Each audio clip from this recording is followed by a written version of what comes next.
It's my absolute pleasure to have with me Mr. Joel Ayuk and Miss Jackie Jackson on the phone, on the sort of like Skyping in, I guess. So, Joel, can you do me a favor of just introducing yourself in terms of telling us what you do and essentially what you've been immersed in the most recent times? Yeah, my name is Joel Ayuk. I'm originally from Cameroon, West Africa, West Central Africa, and I live in the Caribbean for the past 22 years. And I'm a filmmaker, started off in the industry of television. Over 16 years experience in TV and advertisement, and then I made a transition into being a filmmaker. I'm actually a first-time filmmaker. Oh, and Chokehold is my first film that I've just produced. Fantastic. I'd like you to. I definitely want to get Jackie to chime in on this as well, but I'd like to get your sense of the Caribbean film landscape as it currently stands, because obviously you have the advantage of living there, but have a diaspora background as well. So you have a pretty good overview of the situation. Can you let me know what the Caribbean film landscapes looks like from your perspective? Maybe even get specific to St. Maarten as well. Okay. There's a lot of opportunities in the Caribbean, but for many years, like if you look back in some of the famous films that were done, with Jimmy Cliff, they had They come. I happened to be in Jamaica with one of the producers and the cinema owners. He said the title was The Hat of the Fall, and he changed it to The Hat of the Come because of course, producing. Yeah. So the opportunities has been there for many years, but as the previous session. Discussing about funding and many things that government have to put in place to be able to have a creative industry functioning.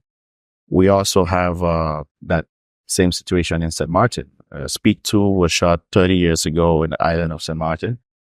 It did a lot of buzz for many years, but it's over 30 years. So I happen to be in the industry, see a lot of Netflix productions being done locally in St. Maarten, right? Many Netflixers. But foreign companies are taking advantage of the Caribbean, European companies, US-based companies. And I'll be very specific. These are white-owned companies, and the stories that they're telling are their stories. So the opportunity that I see as a filmmaker, being from the TV background, producer, talk shows and news, I have to, we have to cover these stories. And in my heart, is what are we doing as filmmakers? Yeah. So as I delve into filmmaking, I realize that there is a need and a demand for storytelling within, the Caribbean. Right. So came the opportunity that I decided to step to the plate. What I had a statement to make in the previous session when they talk about Tyler Perry and the type of movies he made. So as a producer, you find yourself caught between budget and producing, right?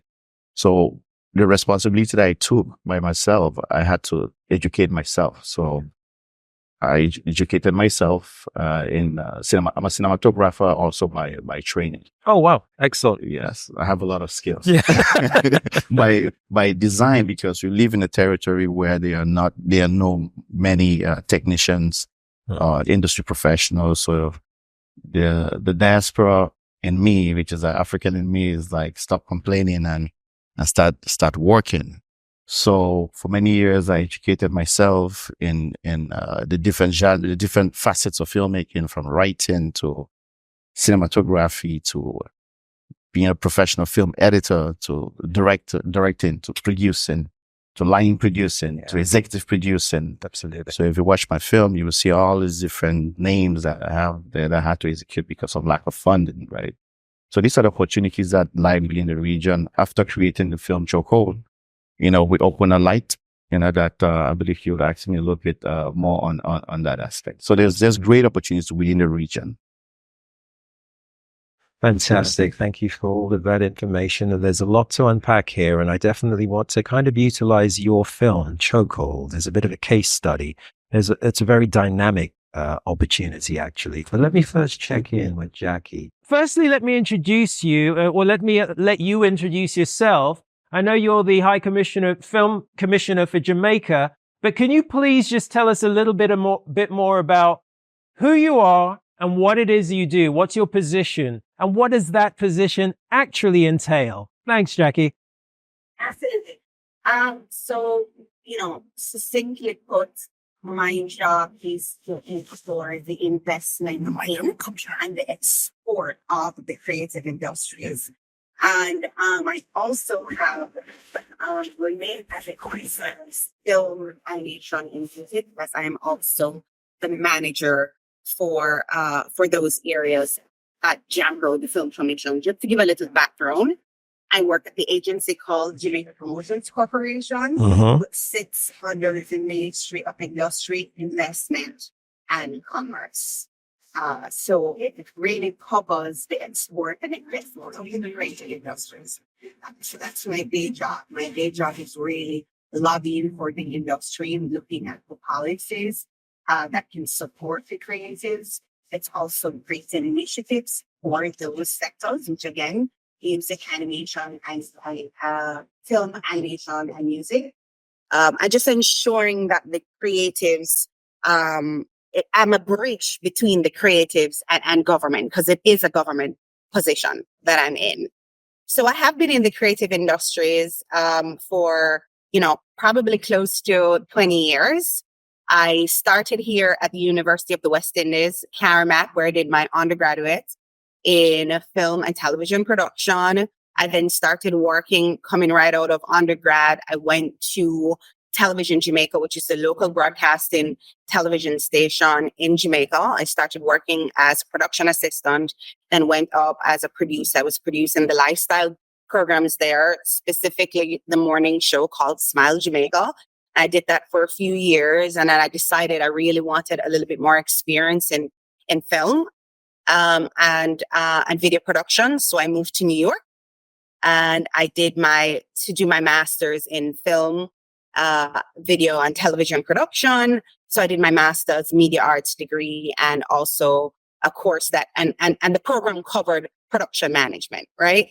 Coming out of that, I was able to, even in school during my master's, get an opportunity of working with BET, a number of, production companies in New York, Manhattan. And coming out of that, I was able to work at different entities in the field, and just sort of sharpen my skill. I knew exactly what I wanted to do. I knew I loved TV, and I really wanted to create a TV show for myself. So after working, Big Mini Media Festival, after working at Comedy Central, I just had a feel of what I needed to do to create for my own people. And that's why I'm so happy to be on this panel, because it gives it really gives a full depiction, especially with Joel and I, of how it is that we have either, been self-taught or went on to get the requisite education so that we can create for our countries, respective country, and for, or diaspora in general. So moved back to Jamaica a couple of years ago.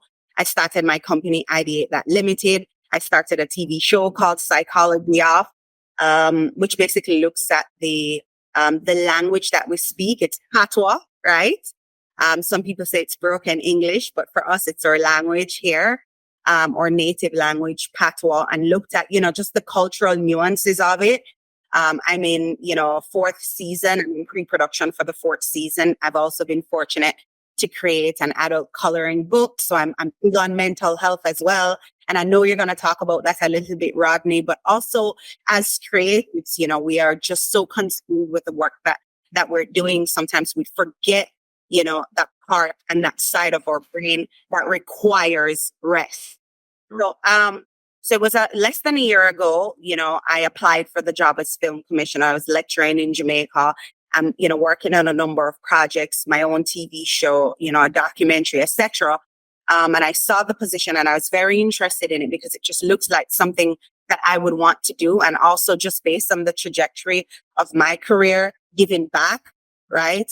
And really pushing for, just sort of equity in the creative industries, for want of a better word, right? Ensuring that my Jamaican creatives are getting an opportunity, not just locally, but internationally, to tell their stories. And I think I'll leave it there. But I'm a creative who love my country, and I'm a Jamaican to the bone. Thank you. Let me just grab the mic this time. Thank you so much for that, Jackie. I appreciate the overview. And what I'm hearing from you here is that I'm getting a sense, after Joel introduced himself and listening to you, getting a sense of the sort of level of overqualification, if you will, in terms of your multi-hyphenate status that you guys seem to have done an awful lot that you bring to the space that you're currently in.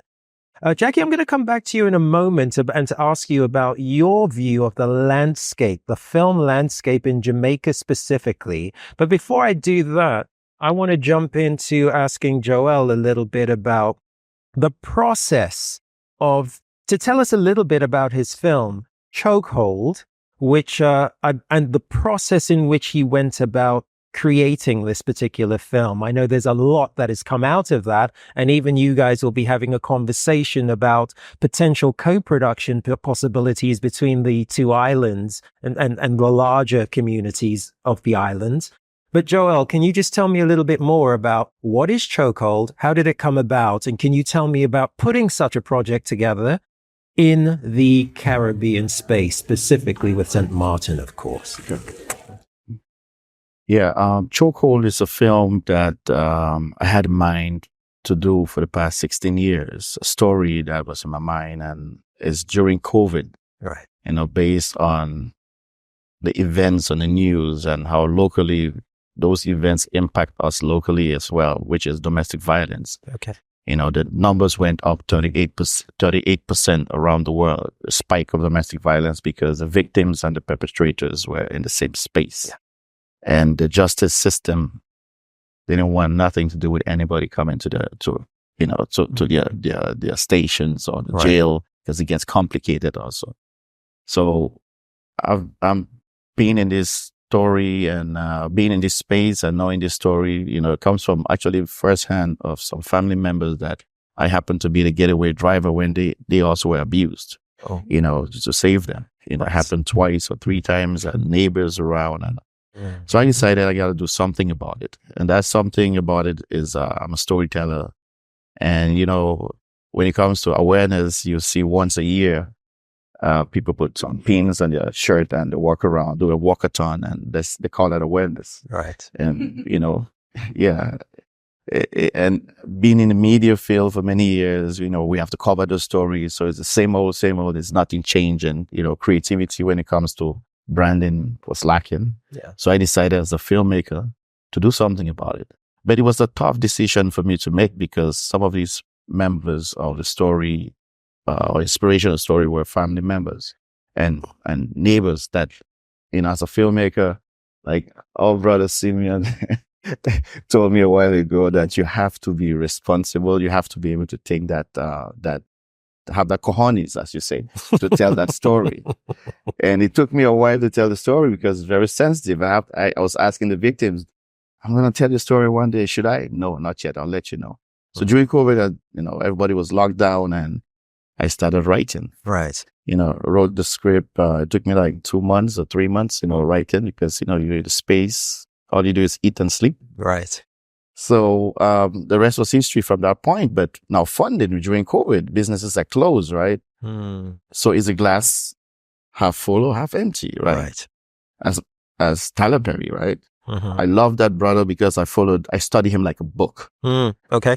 Yeah, not the creativity side of things, right? But that side of the business aspect and the doing aspect of things, and rather than waiting for everything to be in place and for you to produce, right? So I knew during COVID, a lot of filmmakers had no jobs. So I started doing my research, calling them, do you want to work? Sure, because it's nothing to do, right? Yeah. But on one condition. Right. And this is in St. Maarten? The filmmakers are all on the island, right? No. Oh. Internationally. Wow. Okay. Unpack that for us, if you will. So we don't have an industry in St. Maarten.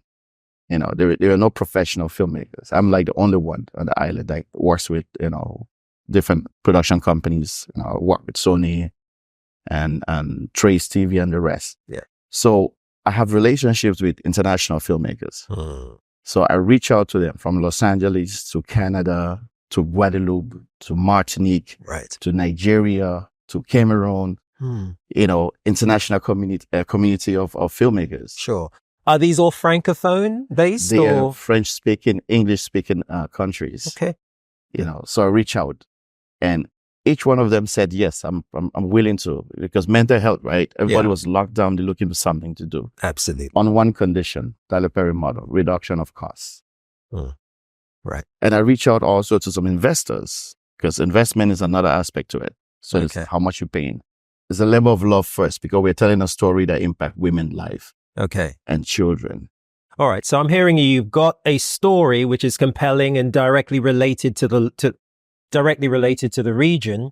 You've created the script during lockdown, and now you've reached out to a diaspora community of filmmakers for support. Let's unpack the financing, because is there financing available in St. Maarten, or is that, how did you put that together?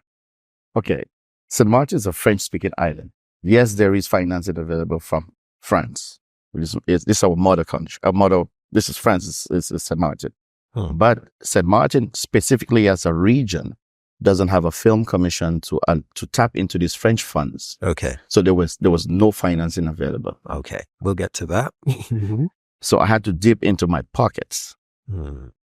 How bad do you want to be a filmmaker? How bad do you want to tell a story? So I dip into my pockets during COVID. Right. Because the aspect of the story was so powerful in my mind that I had to tell it at this point. Right. So I reach out to my pockets and I start financing the project. Right. And at some point I run out of money. Okay. And then sitting in the audience, one of my investors that's here for the first time investing in the film industry. They finance me also without never seeing me. On Zoom, right? So we talk about, instead of looking on the outside of others that do not understand our culture, do not understand our story, our history, we need to look within our own.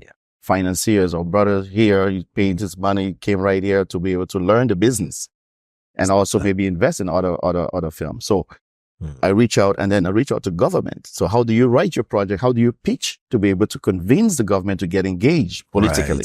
Right. Because the subject is, you need to know as a filmmaker, as a producer, you need to know your topic. Okay. And looking at the statistics, my presentation was very heavy. Right. Because the national issue, I think it's like 7 women die every day in France because of domestic violence. In France? In France.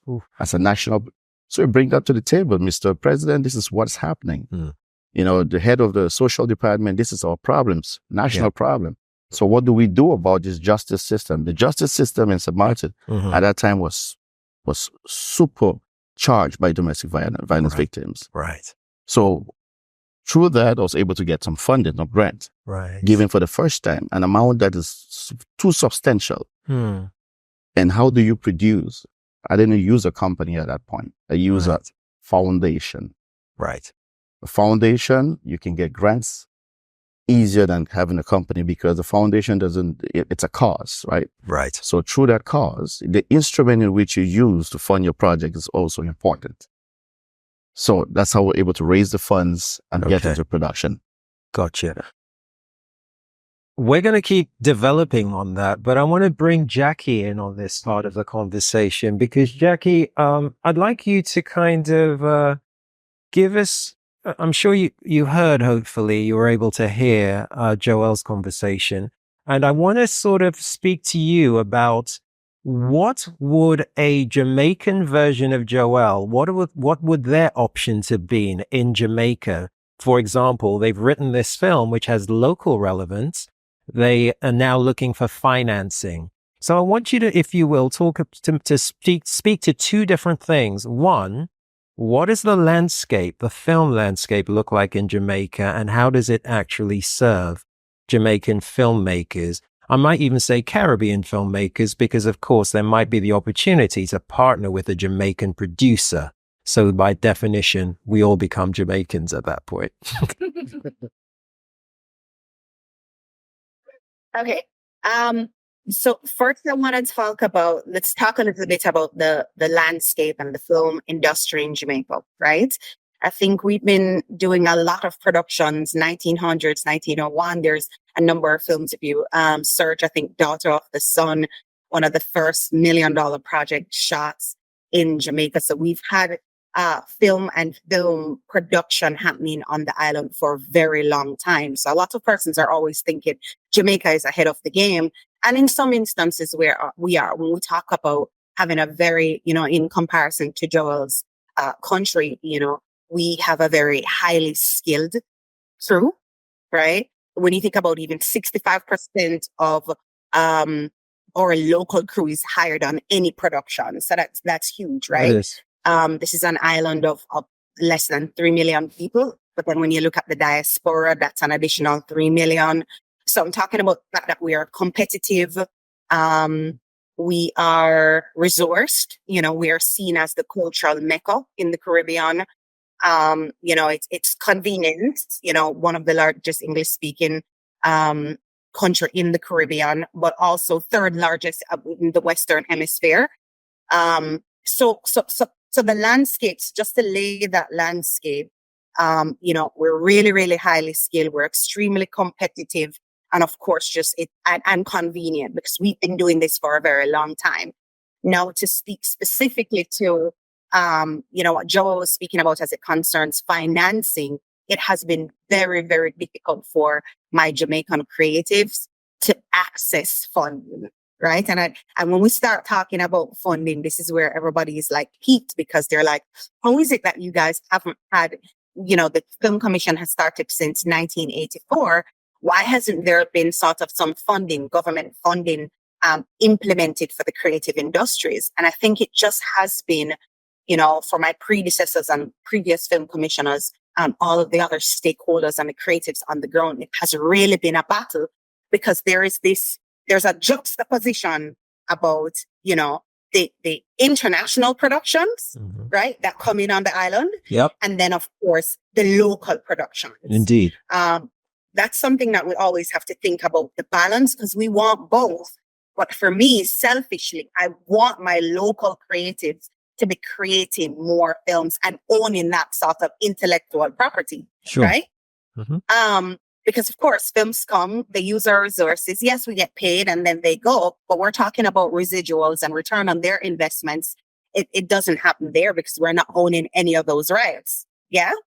Right. And of course, I'm always very careful when I'm talking about, film location because that's my job also as a film commissioner. Absolutely. To tell, persons come to Jamaica and shoot. Again, we're resourced, we're talented, we have, amazing scenic locations. Right. I have so much to offer, but my job is also to encourage the creatives on the ground to create high quality content. And how do you do that? Yep. You need funding. Yep. Right. So, this is now where I will segue to the Jamaica Screen Development Initiative. So a couple decades, probably 4 or 5 decades, the creatives on the ground are saying, listen, we've created so much things happening. The Perry Henzels creating The Harder They Come, some number of productions happening on the ground. We are looking for funding from the government, right? We don't have like an incentive regime. So how is it that you're going to support it? This is us as the creatives on the ground, right? Asking the government.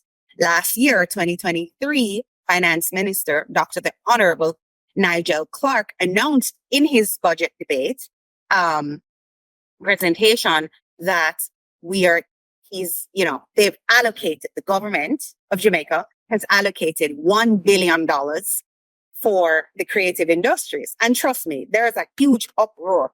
Some people hear $1 billion. That's $1 billion, right? But that's Jamaican. So that's like 6.2 million US dollars, right? It's still a lot of films. Still can make a lot of films. I mean, it may sound like it's a drop in the bucket, but 6 million versus $0, it's a huge win for us in the creative industries. So I took the job last year. So I've taken the job. The announcement was made. I would have taken the job in September of 2023. And my first real job was to operationalize this film fund, right? So we needed to look at the categories that was approved by cabinet, which is development, production, post-production, film festival and market attendance, marketing and distribution, and then of course production rebate. 6 categories. Love that. And we also decided we weren't going to say the amount of projects that we would be funding in each category. We said, this is something, the first of its kind. We're going to use this as the prototype to get a little bit more information and a little bit more data about where the creatives and the filmmakers are on the ground. So just to contextualize, I start the job in September. I start having stakeholders meeting immediately, right? We launch January. Right. We have a big launch on the 31st, right? We've had sensitization session because that's another thing. I mean, we don't have enough time to go into how it is that you need to, handhold the creatives, because you either have a business mind or you have a creative mind. And not everybody is like Joel, who can juggle both, right? So we had to have sensitization sessions, and then we eventually opened call March 18. We closed call April 28, right? So when we're thinking about this, we're thinking, maybe we'll have 100, 150 applications come in. I can tell you today that we have 406 applications. Wow.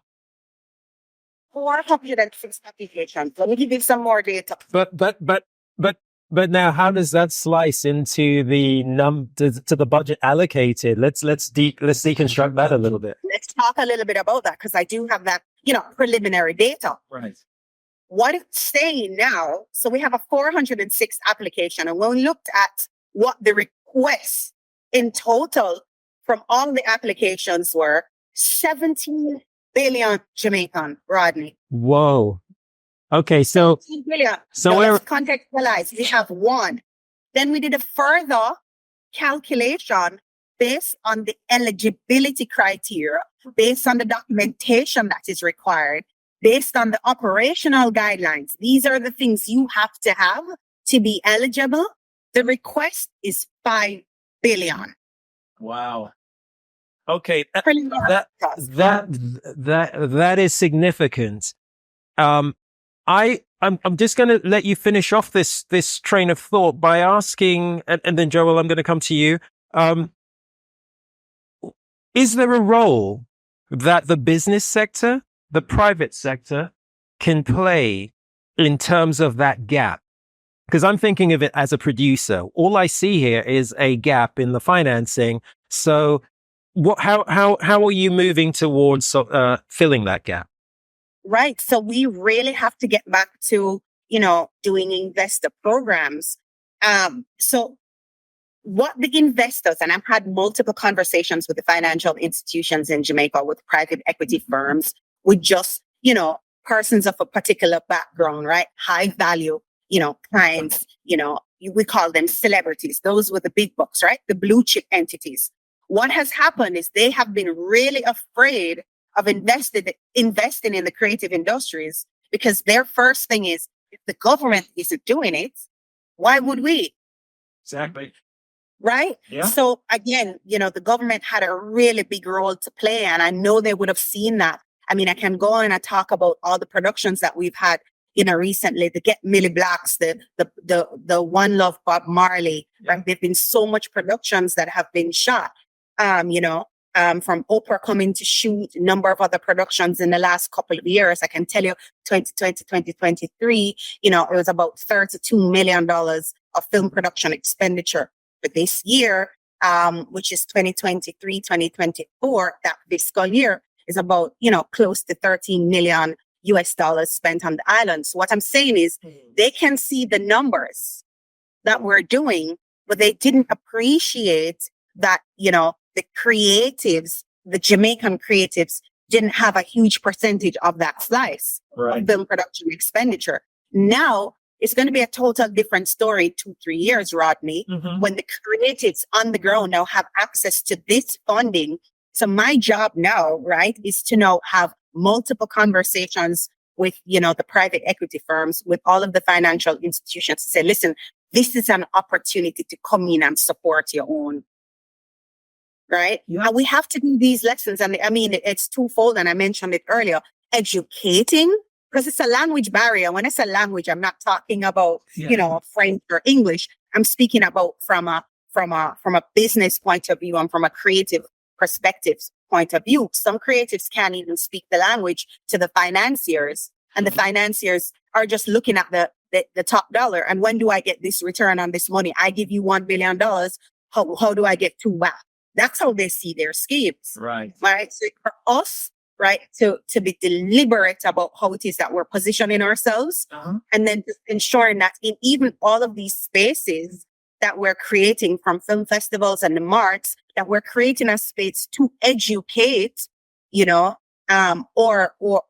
financiers on the ground. It's critical. It's, when we look at the North and we're looking at Europe, it's a no-brainer, because there are entities that have, the accountants and financiers and investment portfolios specifically for the creative industries. That's not here. Most of they're like, can you tell us what this means? Like, what does this mean? What does this percentage look like? Explain your production schedule, explain your shooting schedule. Jackie, let me pause you for a second there, because I'm getting a red light and flashing lights in terms of the time that we have. You must warn us all. But I also want to jump into just, I want you to think, if I have the time, I want to come back about inter-island co-productions and the possibilities of islands working together. I'd like you to touch on that. But very briefly, I'd like to get Joel in to talk about his actual production and post-completion of his film, and how that has worked out in terms of what have been the end results or some of the gains and the learnings that have come out of your actual production, Joel. Indeed. So I'll try to keep it brief. It's been a journey. So, the question that you asked is very, interesting question, because most people just think, most producers in the audience and you in the industry always just thinking about, you have everything, so it was smooth sailing. Just do 2 months of post or 3 months. So we actually had a year of post-production, sticking to it, for a year, because not having the resources and things. So in terms of post-production, we worked, I decided, as a filmmaker, that I'm African Caribbean filmmaker. Yes, I want our people to be able to, work in the industry, but having access to some key talent is sometimes hard, because we don't have an aggregated place where we can go search for these talents. So my film was edited. I made a choice. I was edited by an Iranian editor. Okay. And the reason for that choice is because I wanted a different point of view, in terms of what is a Caribbean film, what is a Afro-Caribbean film. So for me, I wanted that view from another angle. Sure. And, imagine a Iranian editing a black film, right? So fascinating. Yeah. So when it comes also to post to sound sure. composition, I hired an Italian composer from Canada, Quebec. So you've got a very well-rounded and international crew. You've got an international, well-rounded crew. But I also want you to get to the point of the impact that the finished film has made. Okay. So we don't lose that.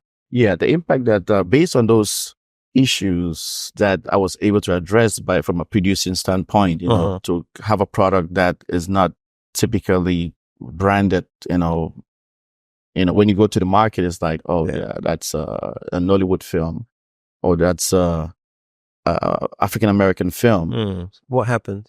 So then you get to market, then you start having, but it's already a block in the door, right? Right. So by having this diversity of talent and different viewpoints, so when we got to the festival market, I decided to do the festival market to promote Caribbean film by having something that is different. So when we get to the market, we applied to 54 festivals, and within 2 months, we won over 7 awards. Congratulations. Yes. That's good. And most of it is in Europe.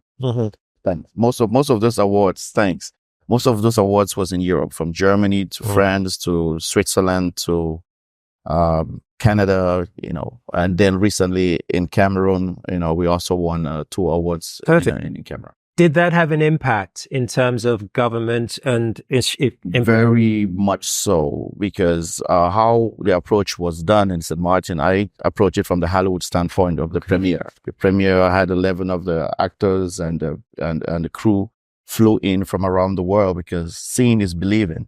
So when they were there and the government officials, the vice presidents, the presidents, the prime ministers were all invited, they sat in the audience and watched the film, and they said it was a real film, because they thought it was a short film. So this is a real movie. Out of that came the actors speaking to the government officials in the premiere, telling them exactly what they need to do in order to be able to build this industry from what we created. There comes a film commission. It's being put in place by the government of St. Maarten. That is a fantastic result. I'm really glad that we were able to walk a little bit through that story and to get that. I think we're out of time, and I'm getting the eagle eye. I'm sorry, Jackie. I really would have loved to have talked about the inter-island co-production, but we are out of time. However, it'd be remiss of me to not take an opportunity with you, Jackie, and Joel to celebrate both of you, because I understand the path that you have taken to get to the positions that you are and the many hats that you continue to wear. So thank you both for being here.